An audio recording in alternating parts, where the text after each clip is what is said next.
Hello students, आज हम start कर रहे हैं फंक्शन का नेक्स्ट पार्ट। कल हमने मॉडुलस फंक्शन तक कवर किया था, तो आई होप सो आप लोगों ने होमवर्क कर भी लिया होगा, और जिसने नहीं किया वो पहले वो वाला होमवर्क करना और फिर वो करना, ठीक है। कल हमने उसके 2 लेक्चर्स डाले थे क्योंकि वो कंप्लेक्शन में थोड़ा दिक्कत आ रही थी, तो इसलिए उसके 2 पार्ट्स करके डाल दिए थे उस लेक्चर के। वो था एक्चुअली एक ही पार्ट, ठीक है। नेक्स्ट करते हैं अभी। आज का जो है वो है signum function.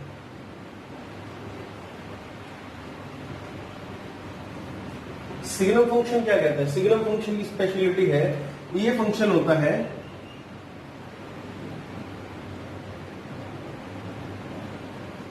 Mode of F x upon F x. Mode of F x upon F x. तो क्या हुआ? If F x is greater then 0, यदि एफ एक्स ग्रेटर देन 0 हुआ तो मोड एफ एक्स को हम कैसे लिखेंगे? एफ एक्स की फॉर्म में लिखेंगे और नीचे एफ एक्स हो जाएगा, तो कैंसिल होकर किसके इक्वल आ जाएगा?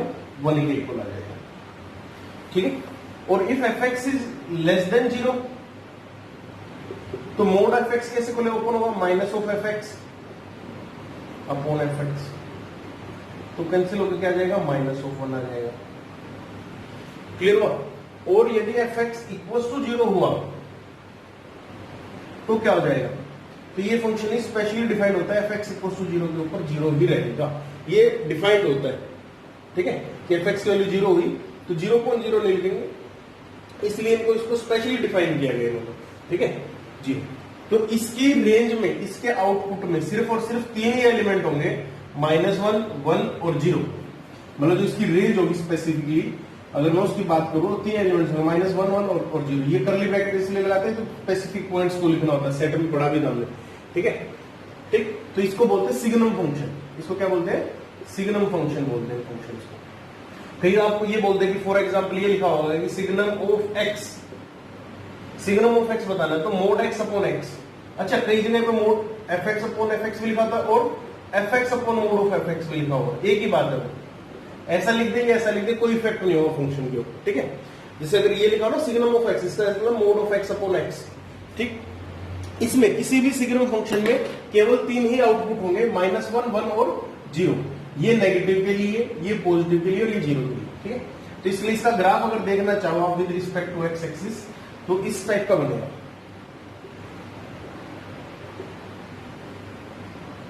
अगर पॉजिटिव हुआ तो 1 आउटपुट आएगा, तो पॉजिटिव के लिए ऐसे।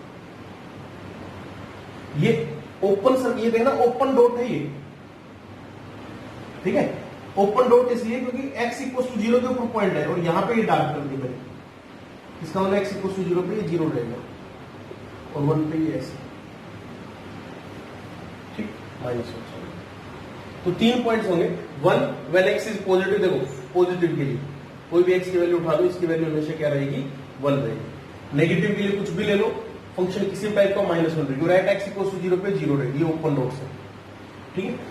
ओपन डॉट्स का मतलब होता है कि वो पार्टिकल आपने इंक्लूड नहीं किया। जैसे फॉर एग्जांपल मैंने ऐसे लिखना ना 2 से 3 और ये वाली 2 से 3 लिखना है, मतलब all values between 2 to 3 except 2 and 3। तो इसको लिखेंगे ये ओपन और इसको डार्क करते हैं इनके बीच को।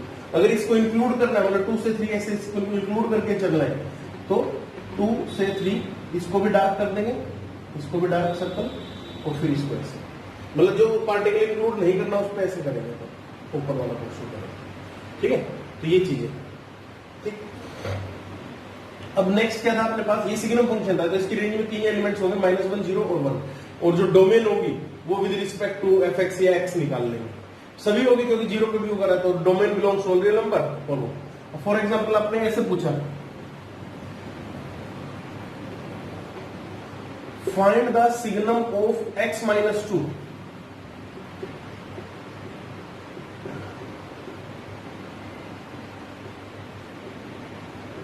ऐसे कुछ भी लिख सकते हैं, दोनों में से एक ही बात, ठीक है।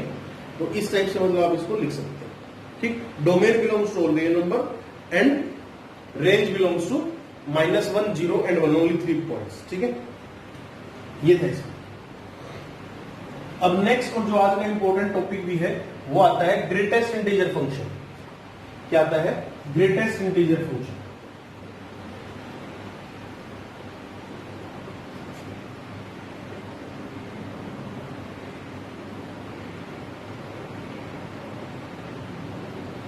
देखिए इसमें हम दो फंक्शंस को कवर करेंगे, ग्रेटेस्ट इंटीजर को भी और लीस्ट उसको भी, फ्रैक्शनल पार्ट्स को भी, ठीक है। तो ये अपने को क्या सिखाता है ग्रेटेस्ट इंटीजर फंक्शन की, कोई भी नंबर हमेशा दो पार्ट से मिलकर बनता है। मान लो कोई एक नंबर है, वो दो पार्ट से मिलकर बनेगा, एक उसके इंटीग्रल पार्ट से, एक उसके फ्रैक्शनल पार्ट से, ठीक है। इसको तो बोलते हैं इंटीग्रल पार्ट और इसको बोलते हैं फ्रैक्शनल पार्ट, ठीक है। इसको क्या बोलते हैं, इंटीग्रल पार्ट बोलते हैं, इसको क्या बोलते हैं, फ्रैक्शनल पार्ट बोलते हैं। जैसे फॉर एग्जांपल मैं बताता हूं आप लोगों को। अच्छा, फ्रैक्शनल पार्ट की वैल्यू हमेशा 0 से लेके और 1 के बीच में रहेगी। 1 पे मतलब ऐसे 0 पे क्लोज इंटरवल, 1 पे ओपन इंटरवल, ठीक है। या फिर एक बात और समझ लेना कि fractional part can never be negative, fractional part can never be negative, कभी भी नेगेटिव नहीं हो सकता। अब जैसे मान लो फॉर एग्जांपल एक नंबर है 5.3, दो पार्ट से मिलकर बना 5 प्लस 0.3, ये इंटीजर पार्ट ये हो। आप ऐसे बोल सकते हो कि सर ऐसे बन जाएगा 4 प्लस 1.3, नहीं, ये क्या हो गया, ये 1 से बड़ा हो गया और हमने क्या पढ़ा था कि 0 से 1 के बीच में रहेगा। तो इसलिए हमेशा इस बात का ध्यान रखना कि जो फ्रैक्शनल पार्ट्स है वो हमेशा 0 से 1 के बीच रहेगा और कभी नेगेटिव नहीं रहेगा, क्योंकि इसको ऐसे तो लिख सकते हैं 6 माइनस 0.7, तो यहाँ पे फ्रैक्शनल पार्ट क्या होगा, नेगेटिव होगा। तो fractional part can never be negative, negative भी नहीं रहेगा, चाहिए, ठीक है। तो ये बात का हमेशा ही विशेष रूप से ध्यान रखें कि fractional part can never be negative, ठीक है। दो पार्ट से मिलकर बना, एक इंटीजर पार्ट से, एक उसके फ्रैक्शनल पार्ट से, ठीक है। इस चीज के लिए अपने को ध्यान रखना। अब हम पढ़ रहे हैं ग्रेटेस्ट इंटीजर पार्ट्स के बारे में। अब आपसे मैंने पूछा कि 3.5 का ग्रेटेस्ट इंटीजर क्या होगा, तो आप लिखोगे सर 3 होगा, जो उसमें इंटीजर पार्ट है, सबसे मतलब जो सबसे बड़ा इंटीजर पार्ट है। 4.1 का ग्रेटेस्ट इंटीजर क्या होगा, 4। इसमें एक बात का ध्यान रखना, नंबर लाइन का विशेष रूप से ध्यान रखना है। 0 1 2 3 4, ये 4.1, ये क्या होगा 4.1। तो 4.1 से उसका बड़ा ग्रेटेस्ट इंटीजर क्या है, 4, ठीक है। 5.9 का ग्रेटेस्ट इंटीजर क्या होगा, 5। 6.13 इसका ग्रेटेस्ट इंटीजर कितना होगा, 6। 10.02 इसका ग्रेटेस्ट इंटीजर कितना होगा, 10। इस टाइप की कंडीशन है। -2.12 इसका ग्रेटेस्ट इंटीजर कितना होगा, इसमें कंफ्यूज हो जाओगे आप लोग। इसमें ग्रेटेस्ट इंटीजर होगा -3। कैसे, ये -1, ये -2, ये -3 और यहां पे आ गया -2.1, ध्यान देना, यहां पे आया -2.1। तो उसका ग्रेटेस्ट इंटीजर, ये राइट हैंड वाली साइड तो हमेशा ही बड़ी होती है ना, 4.1 से हम आगे की तरफ थोड़ा गए, पीछे की तरफ गए, तो -2.1 से ऐसे। इसको कैसे लिखेंगे, इसको लिखेंगे -2.1 को आप कैसे लिखेंगे, -3 प्लस 0.9, तब जाके ये बनता है ना कि fractional part can never be negative. अगर आप इसको ऐसे लिखते हैं -2 माइनस 0.1, तो ये क्या था, आप इसको ऐसे थोड़ा लिखोगे कि -2 माइनस 0.1, ये फ्रैक्शनल पार्ट नेगेटिव आ गया ना, तो इसलिए इसको राइट लिखने का वे है ये, ठीक है। तो इस बात का ध्यान रखना है।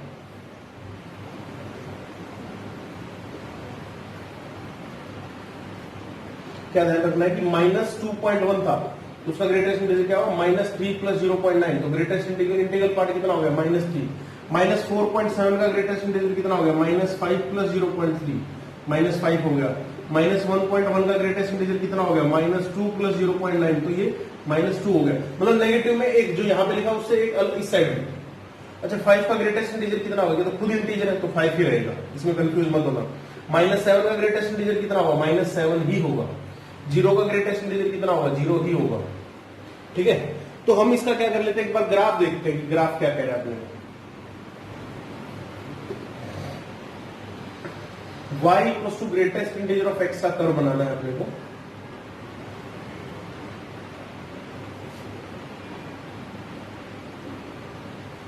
जब कोई नंबर 0 से 1 की x है, ये y।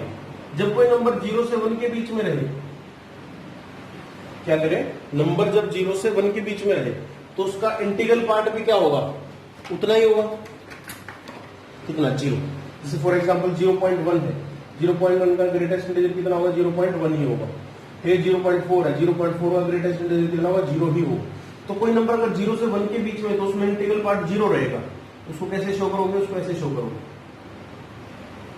जो रेड कलर से शो करूंगा, ये ग्राफ होगा 0 से 1 के बीच में, 1 के ऊपर ओपन इंटरवल, 1 के ऊपर क्या होगी, ओपन इंटरवल लगेगी, क्योंकि 1 के बाद चेंज हो जाएगा सिस्टम।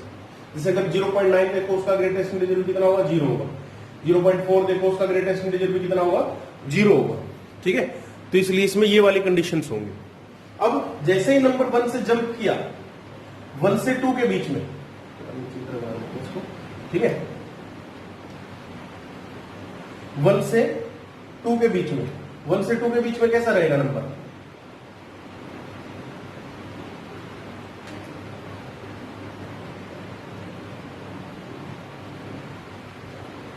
ये रेड लाइन क्या शो कर रही है, ये शो कर रही है कि 1 से 2 के बीच में कोई भी नंबर ले लो। जैसे फॉर एग्जांपल आप लोगों ने लिया 1.4 ले लिया, 1.4 का ग्रेटेस्ट इंटीजर कितना होगा, 1 ही होगा। 1.9 का ग्रेटेस्ट इंटीजर भी 0 होगा। मतलब 1 से 2 के बीच में कोई भी नंबर हो, 1 पे क्लोज इंटरवल, 2 पे ओपन, तो उसका ग्रेटेस्ट इंटीजर हमेशा क्या रहेगा, 1 ही रहेगा। सिमिलरली फिर आगे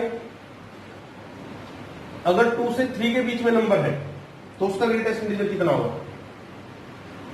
2 रहेगा। क्या रहेगा, 2 रहेगा। ठीक है, फिर अगर नंबर 3 से 4 के बीच में हो तो उसका ग्रेटेस्ट इंटीजर कितना रहेगा, तो उसका ग्रेटेस्ट इंटीजर 3 रहेगा। ऐसे चलता रहेगा इसका, हर पीछे वाले में जैसे इस पे डार्क तो इस पे हो कि 3 पे तो उसका ग्रेटेस्ट इंटीजर 3 आएगा। ठीक है, अब नेगेटिव के लिए बात करते हैं। अगर नंबर 0 से -1 के बीच में, नंबर क्या है, 0 से -1 के बीच में, तो 0 से -1 के बीच में चेक कर लेते हैं। जैसे -0.3 का ग्रेटेस्ट इंटीजर कितना होगा, -1 होगा। ठीक है, तो यहां पे क्या हो जाएगा,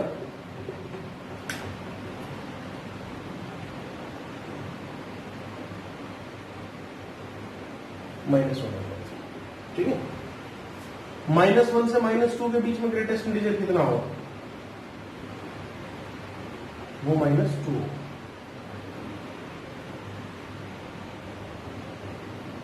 ठीक है, -2 से -3 के बीच में ग्रेटेस्ट इंटीजर कितना होगा, वो -3 के इक्वल होगा। ठीक है,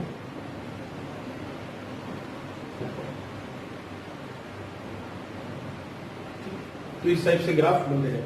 इसको इसीलिए स्टेप अप फंक्शन भी बोला जाता है। इसलिए इसको क्या बोला जाता है, स्टेप अप फंक्शन भी बोला जाता है। स्टेप अप फंक्शन कैसे, ये देखो कि सीढ़ियों की तरह चल रहा है, ये फिर इसके जस्ट खत्म होते ही दूसरी स्टार्ट हो गई, फिर ये, फिर ऐसे, फिर, तो इसलिए इसको स्टेप अप फंक्शन भी बोलते हैं। इसको ग्रेटेस्ट इंटीजर और you can say that step up function.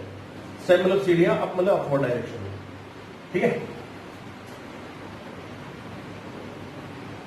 तो स्टेप ऑफ फंक्शन भी बोला जाता है इसको। इसकी डोमेन क्या रहेगी, y equal to greatest integer of x में इसकी डोमेन क्या रहेगी, x belongs to all real number, domain all real number, कुछ भी डाल सकते हैं।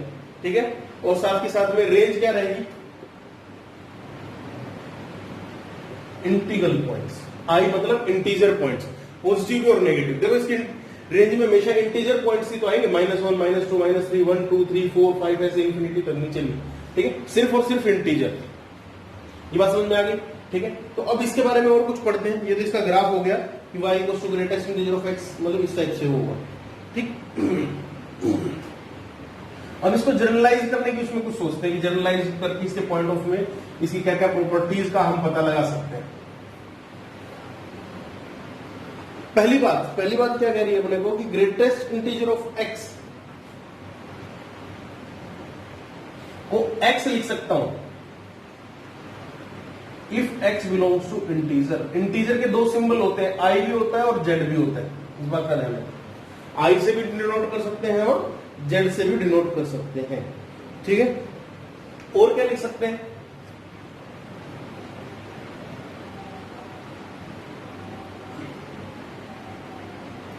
Greatest integer of n plus x को n plus greatest integer of x लिख सकता हूं if n belongs to integer. पहली बात तो ग्रेटेस्ट इंटीजर अगर x अगर खुद इंटीजर है तो उसको x के फॉर्म में लिख दो, और n प्लस x का ग्रेटेस्ट इंटीजर अगर n plus greatest integer of x के फॉर्म में लिख सकते हैं।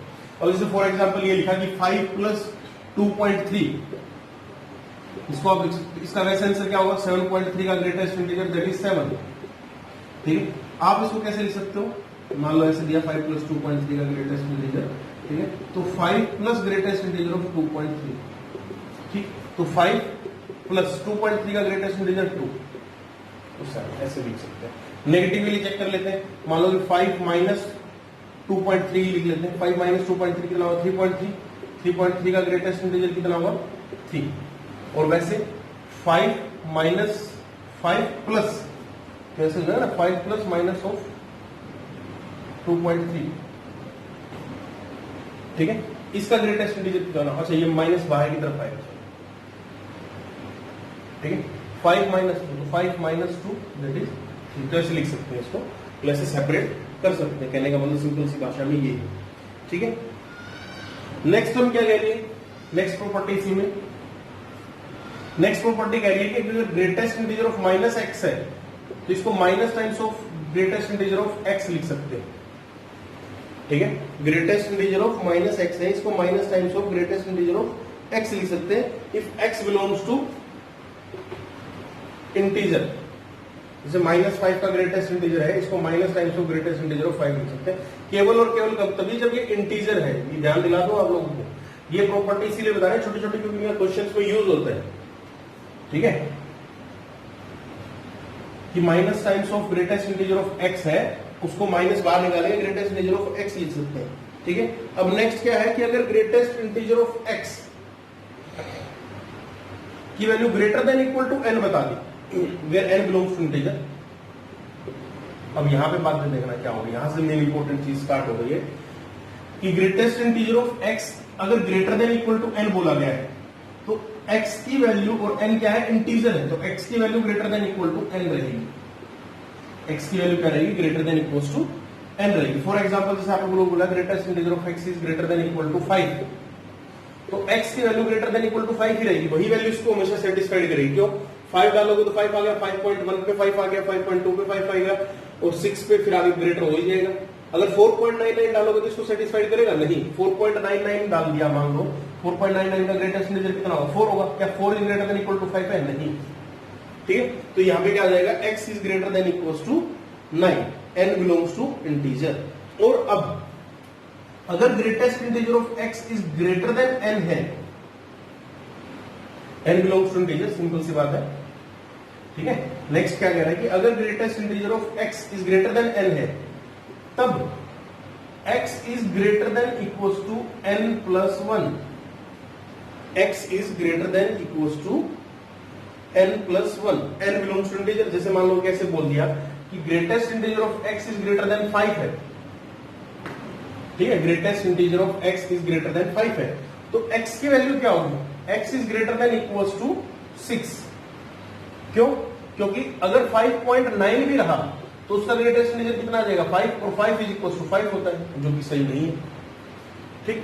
तो यहाँ पे क्या है, x is greater than equal to 6 होना चाहिए, क्योंकि 6 के ऊपर ही इसको सेटिस्फाइड करेगा। 6 का ग्रेटेस्ट इंटीजर कितना आ जाएगा 6, ठीक है। तो ये वाली कंडीशन यहां से स्टार्ट होगी कि x should be greater than equal to n plus 1, ठीक है। ये वाली बात है। अब अगर लेस देन की बात की जाए आप लोगों से,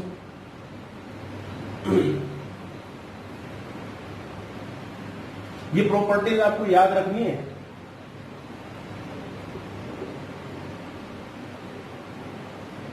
ये बोल दिया कि greatest integer of x is less than equal to n है। n की वही कंडीशन है कि भैया n is less than integer है, n इज लेस देन ओ n is equal to integer है, and n belongs to integer. खुद सोचो practically, greatest integer of x की value less than equal to 5 बोली गई, तो x की वैल्यू क्या क्या होनी चाहिए, आप बोलोगे sir less than equal to 5 होनी चाहिए, ये तो बात ठीक है। साथ ही साथ अगर 5.99 हुआ तो उसका ग्रेटेस्ट इंटीजर भी तो 5 ही आएगा, ये बात भी सही। 5.4 हुआ उसका ग्रेटेस्ट इंटीजर भी कितना आएगा 5 ही आएगा, ठीक। तो क्या होना चाहिए इस चीज के लिए, इस चीज के लिए होना चाहिए कि x should be less than n plus 1, that is x should be less than 6। मतलब 6 के इक्वल तो ना हो, 6 से छोटा हो, क्योंकि 5.99999 का भी ग्रेटेस्ट इंटीजर कितना होगा 5 ही होगा। तो यहां पे एक कंडीशन हो गई कि x should be less than n plus 1, ठीक है। ये कंडीशन हो जाएगी कि x should be less than n plus 1, ठीक है। और अगर अब आपसे बोला जाए कि ग्रेटेस्ट इंटीजर ऑफ x की वैल्यू लेस देन n है, मतलब इक्वल टू वगैरह का डिफरेंस है बस, ग्रेटेस्ट इंटीजर ऑफ x की वैल्यू लेस देन n है, तो क्या होगा x should be less than n होना चाहिए। फॉर एग्जाम्पल एक्स, ये बोला कि 5 से छोटे, तो भैया एक्स की वैल्यू सिंपल से ज्यादा 5 से छोटे कर तो क्या फर्क पड़ता है ना। 4.99 का ग्रेटेस्ट इंटीजर भी तो कितना होगा, 5 से छोटा ही तो होगा, 4/x, ठीक है। ये कंडीशन है इसके लिए, तो ये मेरे ख्याल से आप लोग कर सकते हैं इसमें, ठीक है। एक प्रॉपर्टी और इसमें इंपॉर्टेंट बताती है कि greatest integer of x plus Y is always greater than और equal to greatest integer of x plus greatest integer of y। x और y चाहे इंटीजर है नॉन इंटीजर है कोई दिक्कत नहीं, ठीक है। ये प्रॉपर्टी बहुत इंपॉर्टेंट है इसके लिए कि greatest integer of x plus y, मतलब हमेशा जो सम है उसका greatest integer greater than equals to ऐसे रहेगा। फॉर एग्जांपल 5.1 प्लस 4.3,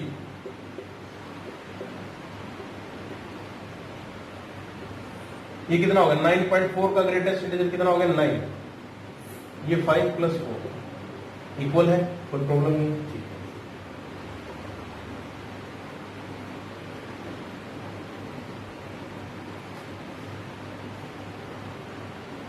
(5.6) प्लस 4.8, इसका देखो ग्रेटर देन इक्वल टू बोला गया मैंने 5.6 प्लस 4.8, ये सत्य है या नहीं है ये चेक कर लेते हैं। 5.6 प्लस ये कितना हो गया, 8 6 14 5 4 9 1 10.4, 10.4 का ग्रेटेस्ट इंटीजर 10, ठीक है। इसका 5 और इसका 4, तो 10 is always greater than equal to 9, यही बात ये कह रहे हैं, ठीक है। तो इस टाइप से आप इसको चेक कर सकते हैं, ठीक है। सेकेंड प्रॉपर्टी क्या कह रहा है, सेकेंड बोल रहा है कि greatest integer of x upon n,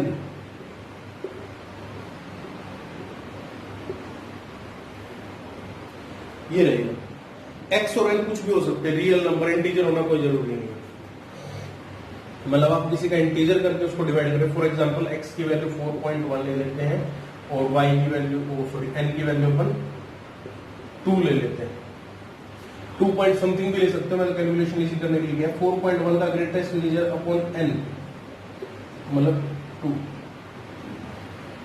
4/2 का ग्रेटेस्ट इंटीजर इट इज 2, और इधर क्या होगा 4.1 अपॉन 2 का ग्रेटेस्ट इंटीजर मतलब 2.05 का ग्रेटेस्ट इंटीजर, दैट इज एक ही बात। तो ये प्रॉपर्टी याद करनी है अपने को, और याद नहीं भी करोगे तो बीच क्वेश्चन में इनका यूज हो जाएगा अपने आप, आपको बहुत कुछ सिखा जाएगी, ठीक है। आपको अपने आप ही याद हो जाएंगे। अब नेक्स्ट चीज कह रही है अपने को, नेक्स्ट प्रॉपर्टी कि if n belongs to natural number, if n belongs to natural number, और ये दे रखा है n प्लस 1/2, इसका याद रखना भैया, n plus 1/2 plus n plus 2/4, ठीक है।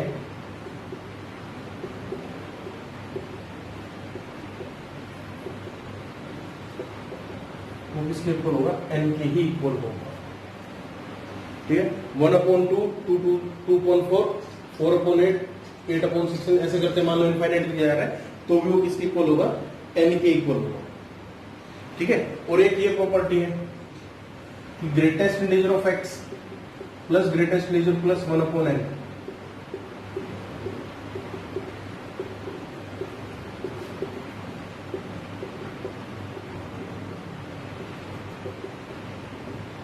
n times of greatest integer होगा, ठीक है। n belongs to natural number, यही कंडीशन, मतलब n belongs to natural number के लिए दो कंडीशन है। पहली तो ये कि n plus 1/2 equals to n plus 2/4 4/8, इसकी वैल्यू n के इक्वल होगी। और दूसरा ये greatest integer of x plus greatest integer of x plus 1/n, greatest integer of x plus 2/n, greatest integer of x plus n minus 1/n equals to greatest integer of nx, ठीक है। तो इस type से condition है, ठीक। अब start करते हैं, इसमें देखते हैं क्वेश्चंस जो आप लोगों को सिखाएंगे। मैंने बोल दिया कि ग्रेटेस्ट इंटीजर, पहला क्वेश्चन, ये प्रॉपर्टीज तो बेटा नोट डाउन करना और इनको रिमेंबर करना, धीरे धीरे अपने आप याद हो जाएंगे क्वेश्चंस के साथ, ठीक है। आज ग्रेटेस्ट इंटीजर के और क्वेश्चंस भी देंगे अपने को आपको सॉल्व करने के लिए। ग्रेटेस्ट इंटीजर की वैल्यू 2 से लेकर अगर 4 तक है, किससे है, 2 से लेकर 4 तक, और इक्वल टू का साइन है, तो x की वैल्यूज बतानी है कहां से कहां तक होंगी। हमने को डिफाइन करना है कि x की वैल्यूज कहां से कहां तक लाई करेंगी, ठीक। ग्रेटेस्ट इंटीजर ऑफ x, तो पहले इधर देखो कि अगर ग्रेटेस्ट इंटीजर ऑफ x 2 या 2 से बड़ा है तो ऑब्वियस सी बात है x की वैल्यू भी 2 या 2 से बड़ी होनी चाहिए, तभी जाके बात बनेगी। हमने किसी प्रॉपर्टी में पढ़ा था, क्योंकि अगर 1.99 पे हो गया तो उसका ग्रेटेस्ट इंटीजर कितना हो जाएगा, ठीक है ना। अगर ये x की वैल्यू 1.99 भी होगी तो उसका ग्रेटर देन तो 1 और 2 से बड़ा नहीं होगा, तो x should be greater than equal to 2 और ये लेस देन इक्वल टू 4 है। ठीक, तो x कहां से कहां तक होना चाहिए, लेस देन 5 के इक्वल होना चाहिए, क्योंकि 4.99 का भी ग्रेटेस्ट इंटीजर कितना होगा, 4 होगा, और 4 इक्वल टू 4। तो ये आंसर आ गया। थोड़ा आराम से पॉज करके इसको वीडियो को आराम से सोच के देखना कि क्या बोला गया और कैसे आप लोगों ने इसको सोल्व किया, प्रैक्टिकली आप लोग कैसे सोल्व कर रहे हैं, उसको कैसे ऑब्जर्व करोगे। ठीक है, अब आपसे बोला जाए कि फॉर एग्जांपल क्वेश्चन है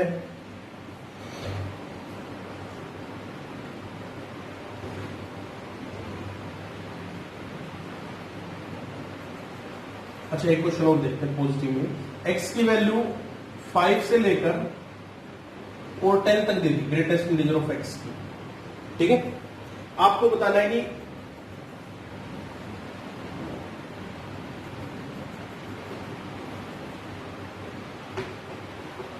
x की वैल्यू क्या क्या होगी।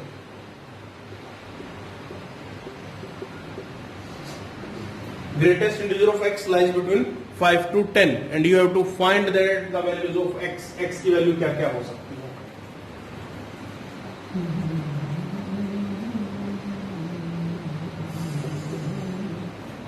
मेरे पॉइंट ऑफ व्यू से वही होगा। ठीक है, क्योंकि 5 से नीचे की वैल्यू के लिए सेटिस्फाइड नहीं करेगा, 5 और लेस देन 10 के लिए। पीछे प्रॉपर्टी भी पढ़ाई देंगे, आप उसको खोल के देखना। ठीक है, अब इसी में क्वेश्चन चेंज किया हमने, greatest integer of x plus 2 should be lies between 1 to 7. Find the value of greatest integer of x. दोनों तरफ इसका प्रोसीजर क्या होता है, प्रॉपर जो प्रोसीजर होता है वो कंफ्यूज नहीं होना। सब्ट्रैक्ट -2 या add -2, subtract -1 add -2 both sides. Both तो नहीं, आपको 3 होनी चाहिए वैसे, लेकिन लिखते बहुत ही 1 -2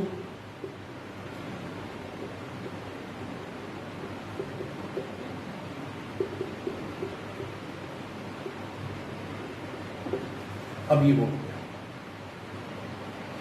अब अगर -1 से छोटा सा भी पॉइंट हो, -1.1 हुआ तो उसका ग्रेटेस्ट इंटीजर -2 की तरफ चला जाएगा। किसकी तरफ चला जाएगा, -2 की तरफ चला जाएगा। नंबर लाइन को देखो, -1 -2, अगर यहां पे -1.1 हुआ तो उसका ग्रेटेस्ट इंटीजर -2 चला जाएगा। इसने बोला कि ग्रेटर देन और इक्वल टू -1, ग्रेटर देन और इक्वल टू -1।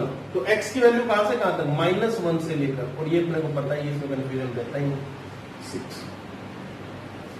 ठीक है, -1 से लेकर 6 के बीच में इसकी वैल्यू रहेगी। ठीक, इसके छोटे छोटे क्वेश्चंस कर रहे हैं, वरना बहुत डिफिकल्ट क्वेश्चंस बनते हैं इसके। ये दे दिया मैंने कि greatest integer of x plus 3 की वैल्यू लाई करती है 2 से लेकर और 9 तक। अब ये लेस देन 9 पे, चलो इक्वल टू पे ले लेते हैं इसको, अगला हो करें 2 से लेकर और ग्रेड 9 तक। तो पहले तो इसमें प्रॉपर्टी लगा दो,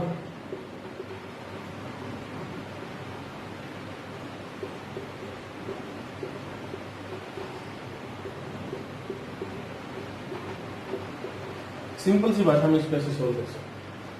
ठीक, कोई प्रॉब्लम नहीं आएगी अपने को सोल्व करने। ठीक,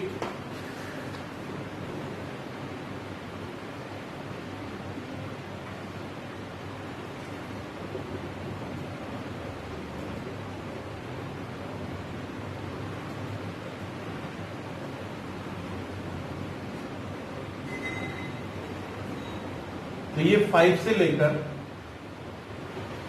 और 10 तक रहेगा, ये बात का रहेगा। ठीक है, अब सब्ट्रैक्ट करना पड़ेगा, अब इसको बाहर नहीं निकाल सकते, कह रहे हैं आप 5 - 3.2, चलो इस टाइप से इसको सोल्व कर दो। ठीक है, तो इस टाइप से मतलब इन क्वेश्चन को सोल्व करेंगे। और भी क्वेश्चन है इसमें जो आपको फ्रैक्शनल पार्ट के साथ मिलके अच्छे से वो बनाएंगे। कुछ फॉर्मूला बेस्ड क्वेश्चन भी दूंगा जो आपको फॉर्मूले देख के आप लोगों को समझना उन चीजों को। ठीक, अब अपने चलते हैं फ्रैक्शनल पार्ट की तरफ, फ्रैक्शनल फंक्शन की तरफ।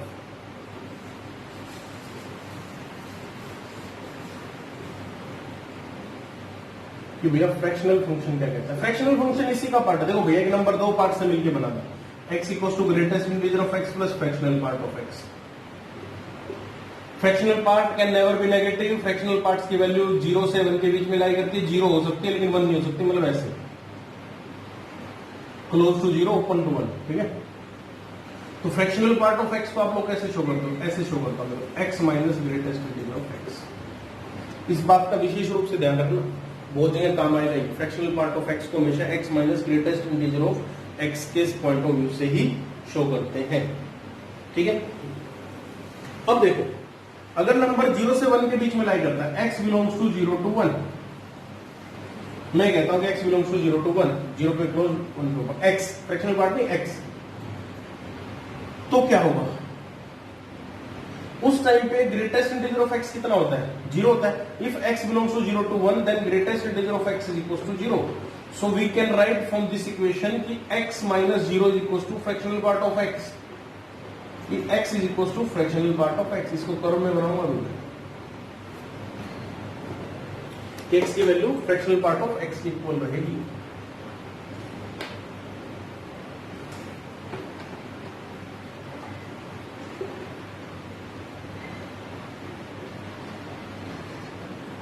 नेगेटिव के लिए तो एक ही 2 पॉइंट बना के दिखाऊंगा भाई।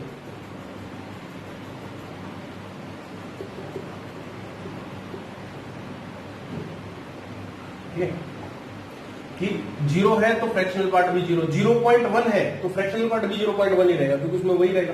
तो 0 से लेके 1 तक यही कंडीशन चलेगी, मतलब जैसे जैसे 1 पे ओपन आ जाएगा, ठीक है। ये 0, ये डॉटेड लाइन तो सिर्फ ऐसे ही, ठीक है, कि भैया जैसे जैसे जो फ्रैक्शन ये है y equal to fractional part of x का, ठीक है, कि जैसे जैसे x की वैल्यू बढ़ेगी वही उसका फ्रैक्शनल पार्ट होगा। मान लो कि x की वैल्यू 0.9 है तो उसमें इंटीजर पार्ट तो 0 है, तो फ्रैक्शनल पार्ट कितना होगा 0.9, इसमें पुट करके देख लो, ठीक है। अब अगर x की वैल्यू 1 से लेकर x बिलोंग्स टू 1 से लेकर 2 तक है तो फ्रैक्शनल पार्ट ऑफ x क्या हो जाएगा, फ्रैक्शनल पार्ट हो जाएगा x माइनस 1, x माइनस 1।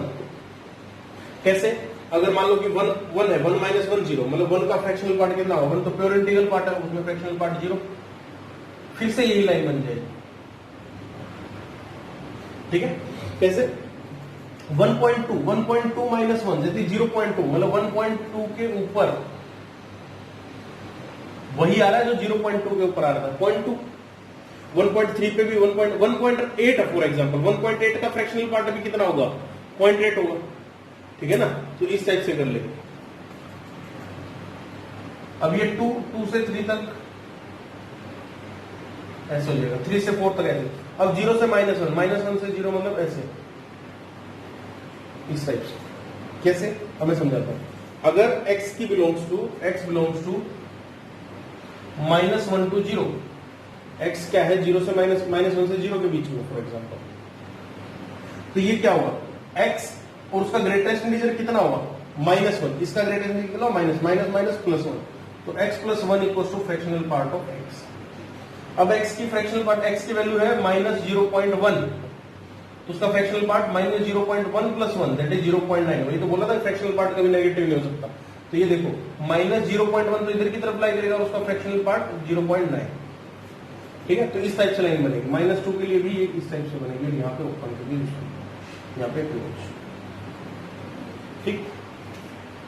इस टाइप की कंडीशन है इसके साथ, इनके साथ ये बनेगा अपने पास फ्रैक्शनल पार्ट ऑफ, ये चलता जाएगा ऐसे। ये तो मैं इसलिए शो कर रहा हूं ताकि इसके पैरेलल है, इसमें कंफ्यूज मत होना। इस टाइप का ग्राफ है, तो इस टाइप के ग्राफ की क्या खासियत रहती है, क्या खास बात रहती है, इस टाइप के ग्राफ की इंपॉर्टेंट और खास बात यह है कि इसका domain belongs to all real numbers, domain belongs to all real number, but range अपने को पता है कि आउटपुट 0 से 1 के बीच में रहेगा, तो 0 to 1। रेंज बिलोंग्स टू, ये बीच में ई का सिंबल बना है, मतलब belongs to, range belongs to 0 to 1, ठीक है। यहां पे ये कंडीशंस आ जाएगी इसके साथ, ठीक।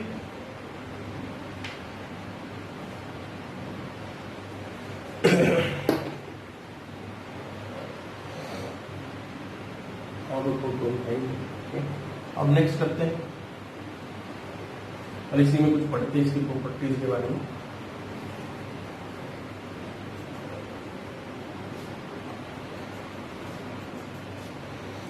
अब अपने को पहला क्वेश्चन आया कि solve the equation 2x equals to greatest integer of x plus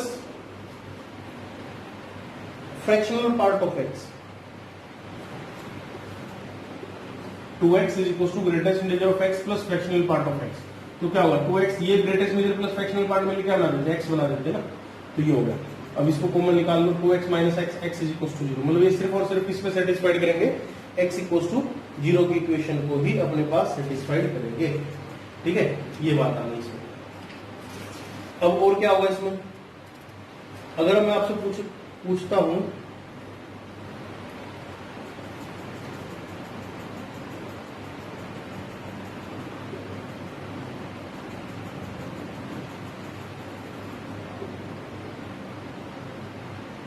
कि फ्रैक्शनल पार्ट ऑफ x की वैल्यू 0.7 है, फ्रैक्शनल पार्ट की वैल्यू 0.7 है, तो x की वैल्यूज बतानी क्या क्या होंगे, तो x की बहुत सारी वैल्यूज हो जाएंगी उसके ऊपर, क्यों, क्योंकि फ्रैक्शनल पार्ट 0.7 काफियों को कट करेगा, तो क्या बनेगा x बिलोंग्स टू 0.7, 1.7, 2.7, 3.7 और माइनस में नेगेटिव में -1 प्लस कर देना, -1 प्लस 0.7, -0.3, -1.3, -2.3, इस टाइप से मतलब बहुत सारी वैल्यूज हो जाएंगी, ठीक है।